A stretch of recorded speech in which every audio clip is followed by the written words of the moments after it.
There comes a moment in every human life when the greatest act of courage is not to hold on, but to release. We cling so fiercely to fears that whisper of danger, to expectations that promise happiness, to old wounds that ache in memory, to familiar stories and relationships that no longer bring light.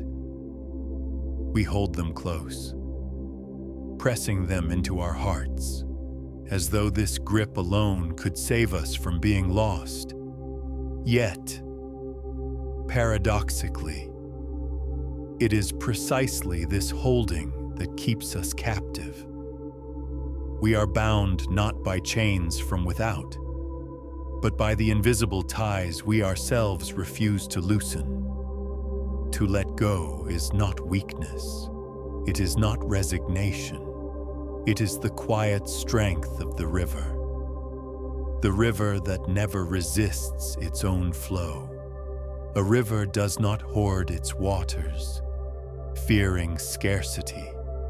It releases them constantly, and in that release, it is forever renewed.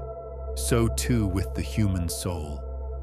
When we allow what must pass to pass, when we let go of what no longer serves us, life flows through us like clear water, restoring what was dry, nourishing what was dormant.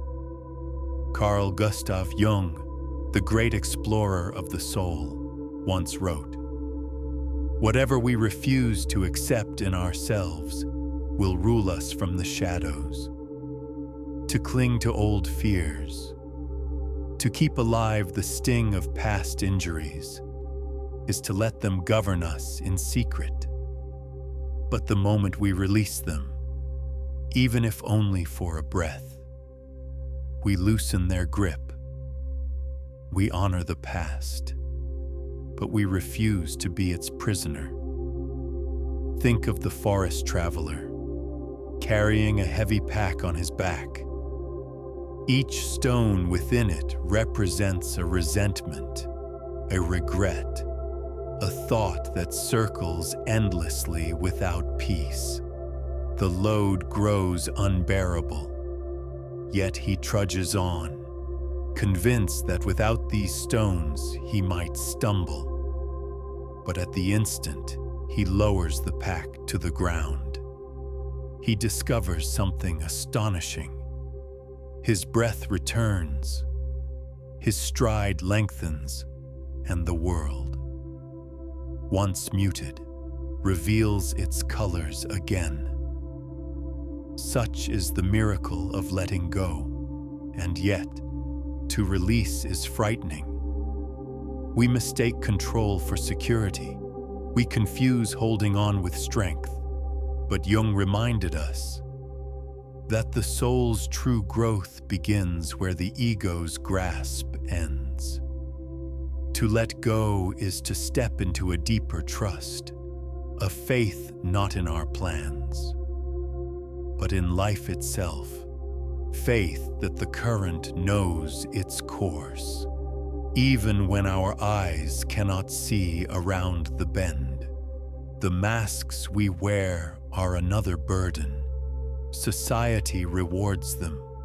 The face of the dutiful worker, the agreeable friend, the ever-strong parent, the smiling stranger. For a time, they serve us. But if we cling too long, they suffocate the truth of who we are. Jung called this mask the persona, necessary, but dangerous when mistaken for the self. To let it go is to risk exposure, to reveal both weakness and strength together. But is there any greater freedom than to be seen as we truly are? The world urges us to hold youth, to hold success, to hold what we love even as it changes before our eyes. But life in its deepest wisdom, is movement. Look to the autumn tree. It does not cling to its leaves. It surrenders them to the wind. And by that surrender, it prepares for renewal.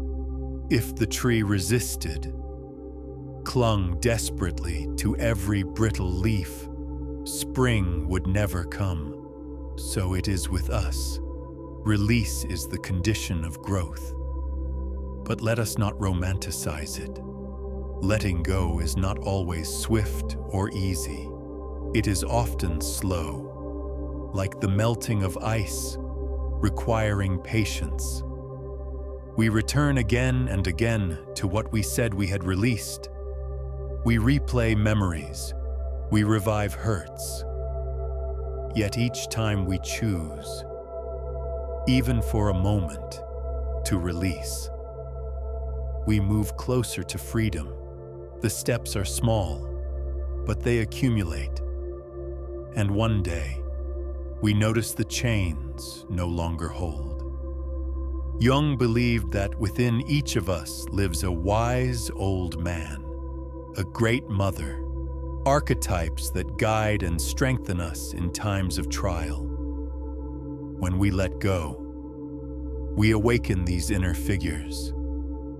We sense their quiet presence, hear their whispers of reassurance, and so we learn to trust, not the fragile plans of our restless minds, but the deep wisdom that rises from the soul. Imagine the river again. You may cling to the bank, straining with fear of the current, your arms trembling, your body weary, or you may release and surrender to the flow. At first, the water feels wild, unpredictable, but soon you realize it carries you precisely where you are meant to go. There is a beauty in letting go, the beauty of emptiness that is not barren, but fertile. The beauty of the dark unknown, which is the womb of the new. Jung said that we must pass through the night to find the inner light. Release is our entry into that night, and the dawn that follows belongs to us. We often cling because we confuse release with betrayal. To let go of a relationship feels like betraying love. To let go of a dream feels like betraying ambition. But release is not betrayal. It is reverence. It honors what was, but recognizes that its time has passed. To release is to bow with gratitude, and then to step forward unburdened. And so, let us ask ourselves, what am I holding so tightly that it steals my breath? Is it an old hurt, a fear of losing control, a dream that is no longer mine? The answer may sting, yet within that sting lies the beginning of freedom. Letting go does not mean passivity.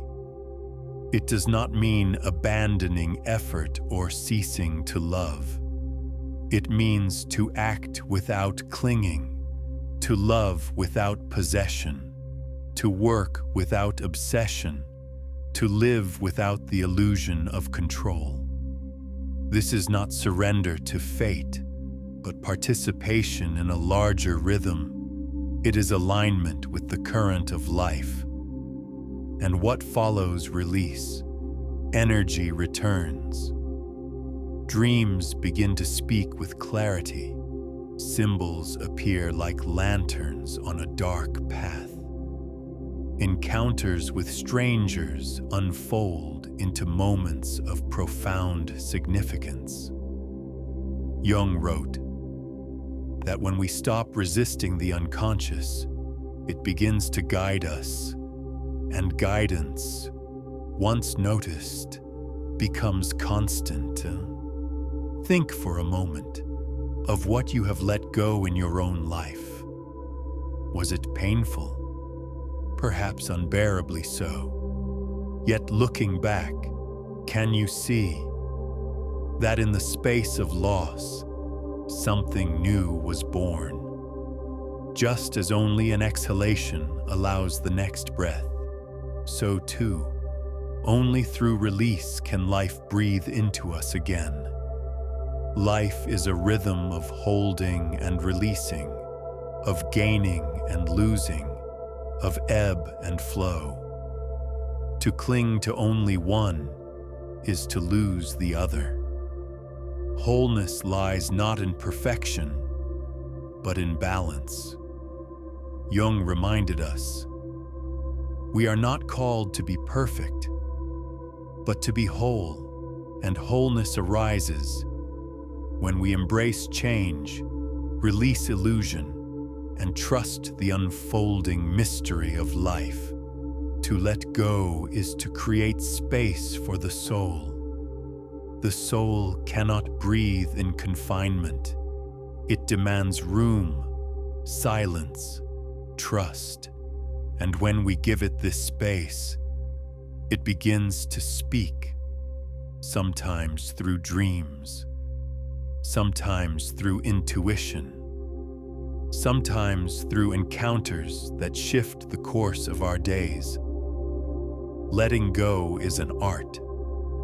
It begins with the smallest brush strokes, releasing one anxious thought, one fear, one grudge. With practice, the strokes grow surer. The canvas of life opens wider, and in time, we discover that life itself has become lighter. For life is always reminding us, yesterday cannot be grasped. The past hour will not return. In truth, we are always letting go, even if we do not see it. The wisdom lies in doing it consciously, gracefully, gratefully. When we do, we find ourselves at peace. We no longer dread the future, for it will arrive on its own. We no longer war with the past, for it has already passed. We dwell in the present, and it is in the present alone that joy is born.